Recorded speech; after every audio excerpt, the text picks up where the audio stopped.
Hello and welcome to the video. We are going to continue this investigation discussion about the games of Hans Niemann from the Charlotte tournament in 2020. These had been flagged by FM Punin and others online as suspicious. And well, if you've seen the other videos, so basically the hypothesis is that the argument basically is for a set number of moves per each game, like 10 or 12 moves, where the average center pawn loss is low. So a little bit of cherry picking because there tend to be games, and I will show you one of my games after this one where a case could be made what's going on here. So before we get to the position where the moves start, we will look at the whole game just to get a clear picture. So this is Niemann against Gauri, I believe the 5th round. And Niemann has the white pieces, d4, knight f6, c4, e6, g3, knight f3, and then g3. You have the Queen's Indian. And let's just go quickly over the opening because all these moves are well known as theory. Knight c3, d5, Niemann took on d5. Bishop g2, castles, bishop e7, rook c1, rook e8, knight to e5, and a6. Knight b to d7 is the most common move, and probably the strongest. Note that we are again using a Stockfish at 12. That was the engine, the top engine at the time, and the one used by Punin in his video. So a6, bishop f4, it's logical to improve this bishop. All relatively well known, and now let's move from knight a4, a very strong move. And the main point is to kind of target the pawn on b6 because we are threatening positionally to play knight c6 and gain the bishop pair, or at least gain a very strong, stronghold, a good stronghold. Let's say a move like this: knight c6, takes. We can even flick and take on d6. But even if we didn't, yeah, this is probably strongest.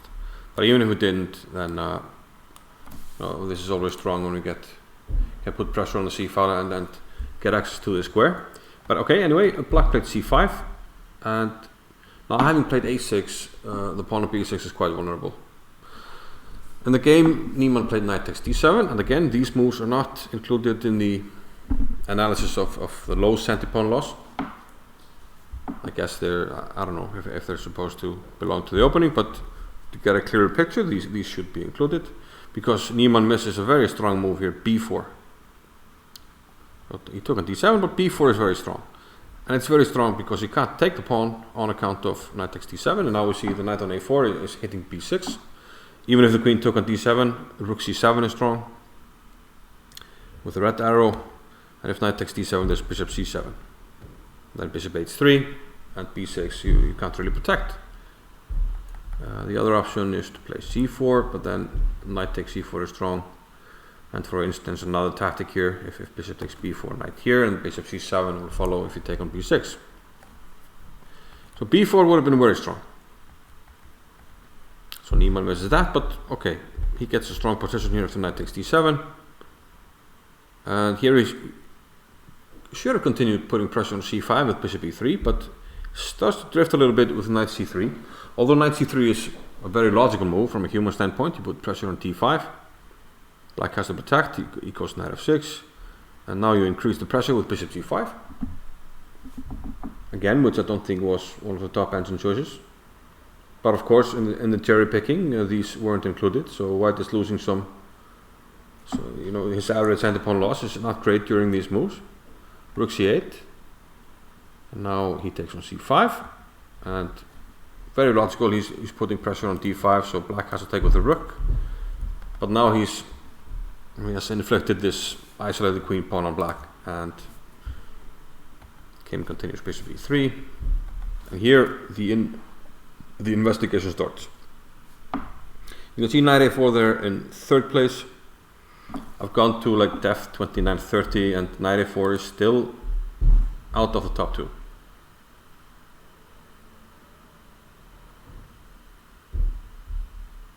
Right now it's hanging in the top 2. But it will go out. Anyway, for argument's sake, he said knight a4. Now it's out, now it's back in. It's going to go out. But okay, for argument's sake, he says that from here and yeah, the next 10 moves basically, and now it's out again. For the next 10 moves, white doesn't lose a center pawn, so he's playing perfect. Okay. Let's just assume that at a deeper depth that knight a4 is the best move. But knight a4, I mean, white wants to control the d4 square. So like bishop d4 and trying to build up is logical. But knight a4 also, puts immediate pressure on this pawn, and black has to resolve it. So it's a forcing move. And there are only 2 ways to resolve it. One is to play b5, the other is to play rook takes c1 first and then take on b5. So black takes on c1. Obviously we take with the queen to keep the pressure on b6, so I mean that move is kind of for free. And now black just kind of crumbles. He should play b5 here and the game continues. b5, probably knight c5, and white is better because of the isolated pawn and the nice blockade. But at the d4, it kind of makes it easy. And what do we do here? I mean, bishop takes b7 suggests itself, because I mean, if we move this bishop anywhere, he played this in the game, but I mean any other move, he's going to take and play p5. And we don't really have a nice square for the knight, because if we go here, there's going to be a check here, so we'd have to go to a passive square. And now there are various moves like bishop a3, there are queen checks, pressure on this. Black is just better. So bishop takes b7 is an obvious move again. So we can't use that against somebody. Oh, you lost no center pawns, but the moves are more or less forced here.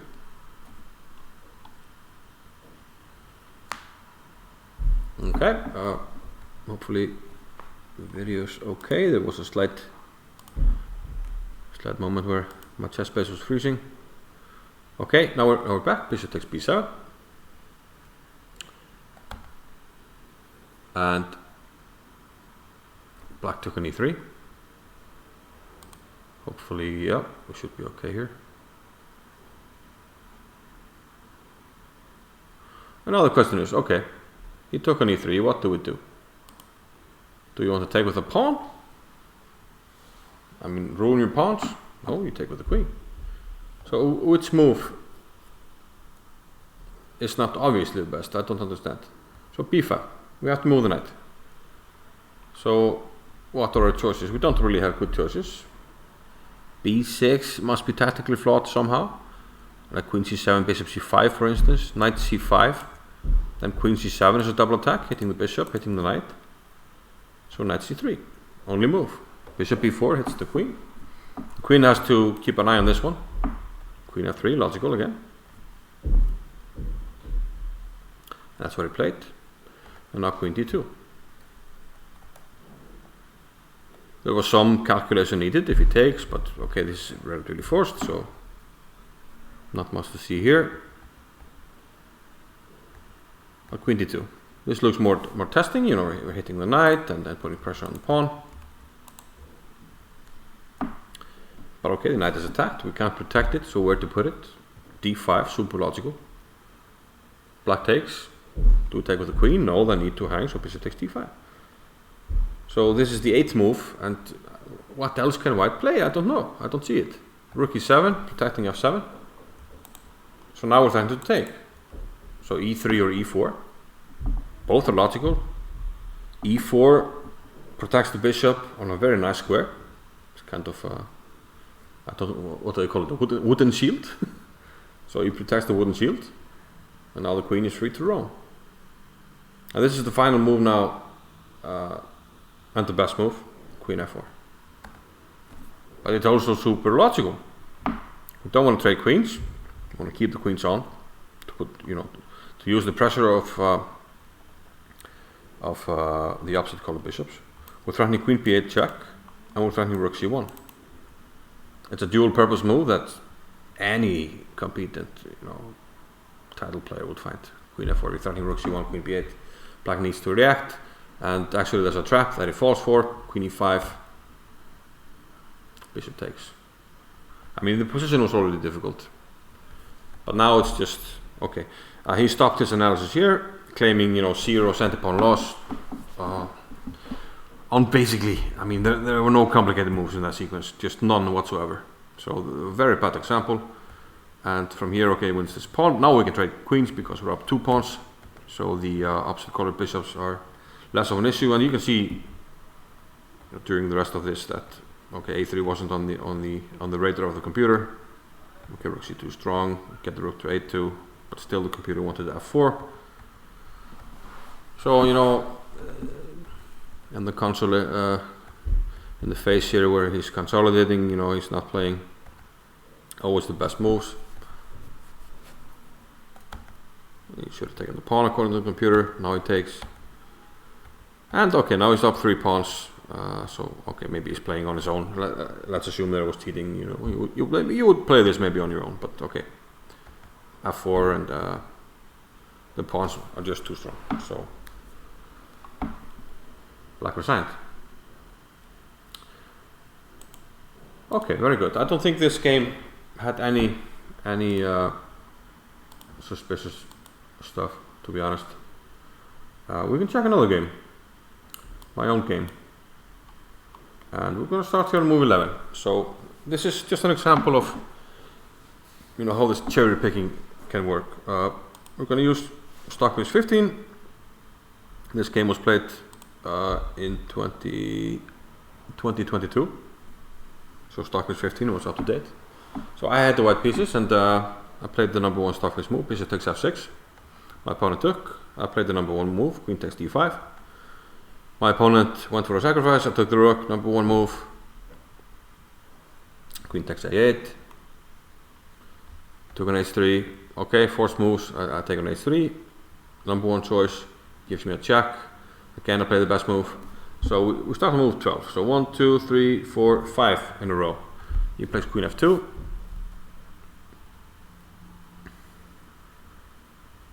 Now we have to wait a bit before bishop e2 becomes the best move.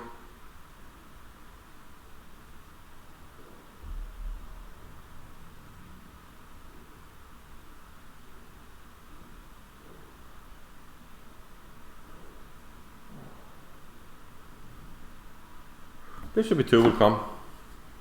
We'll have to wait.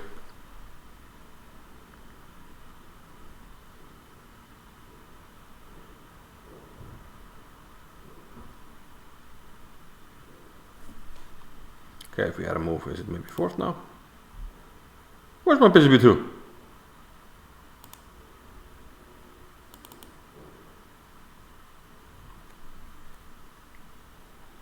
Okay, when we have a higher depth, bishop e2 was on the agenda. So I have 5 perfect moves so far. Okay, let's I can't wait for this one. So now queen d5, 6 out of 7. Rook f1 is top, 7 out of 8. We skipped this one, it was not the best move, so 7 out of 9. Now f4 is the best move, 8 out of 10. Queen d2,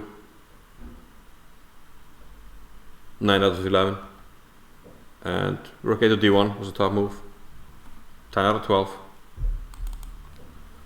Queen g3, bishop c4, top move, 11 out of 13, I believe. Bishop e3, I found the best move again. Queen takes d6, 12 out of 14. Jack, bishop e2, best move, 13 out of 15. And queen d3. What was that? 14 out of 16. And then finally here, I play a different move. So 14 out of 16. Top ante move. And we didn't wait, but when I looked at it last time, bishop e2 was also high up there. So that's 14 out of 16. Almost all perfect moves, but we have to look at the the flow of the game. And sometimes the moves are just obvious. And if we look at my moves here, I mean, bishop takes f6. We want to take on d5. I thought he would take with the pawn. You can actually check my analysis of this game. I analyzed this for the channel. Here you went for a dubious sacrifice. I take the material. There's a check. I went for the most obvious and safe move. I protect my pawn. My queen is attacked. It comes back. Now I want to activate my pieces. Rook f1. This move was not the best move. And now I can start pushing f4. Now I activate my bishop. The bishop is free to move. It was pinned earlier. So bishop c4. The pieces are getting active. Then some tactics. You can see the tactics in the video. This is the only way to pose without allowing b2 to hang. And then, you know, consolidate again. Queen f3, I want the queen trade, and he doesn't really have a choice, etc. So even the end of the game here, I play the best moves, 95. King a1 forced, and besides. But this is kind of my point, you know. The moves have to speak for themselves, and I clearly wasn't cheating. I know I wasn't cheating. My opponent doesn't think I was cheating. But somebody could cherry pick this and say like, oh, look at this, like 14 out of 16 moves. And I'm sure the average centipoint loss for these 16 moves is very low. But this happens. It happens in games of either master like myself. So I think especially this game against Gauri is nothing special. I saw nothing special about these moves. Nothing at all. So this one is far from suspicious, at least to my mind.